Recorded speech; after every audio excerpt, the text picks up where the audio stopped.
fin de compte, si vous devrez prendre une semaine, le standard d'une évaluation en leadership, c'est de dire, dans une semaine, nous avons 168 heures. Si vous consacrez 8 heures par jour à dormir, ça veut dire que dans une semaine, vous allez dormir pendant 56 heures. Sur les 168 heures, 56 heures peuvent être consacrées au sommeil, au repos. Si vous travaillez et que vous avez un contrat, 40 heures de travail, pas 40 heures de présence, mais 40 heures de travail. Sur les 156. Et il a été aussi établi que vous pouvez consacrer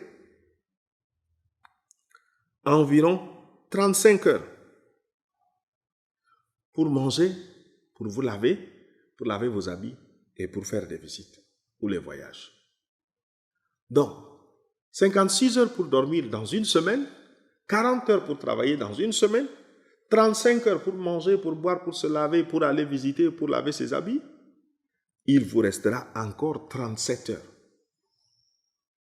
Vous voyez? Malgré que vous avez du temps pour dormir, du temps pour voyager, le temps pour vous nettoyer, pour laver vos habits, pour dormir et pour tout cela, il reste encore 37 heures.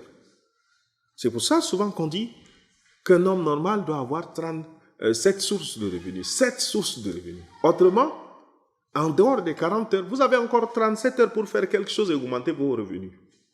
Donc, vous voyez comment la gestion des priorités nous permet de dégager cela. Il y a des gens qui que dans toute une semaine, n'ont même pas du temps pour dormir, n'ont pas du temps pour manger, n'ont pas du temps pour faire des visites, et n'ont pas du temps pour faire autre chose pour augmenter leur capacité de revenus, leur source de revenus.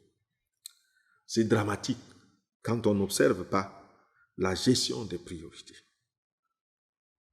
Quelles sont vos priorités?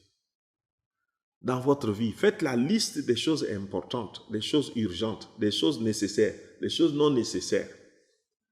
Et chaque jour, consacrez un petit temps pour vous évaluer. Soyez équilibrés.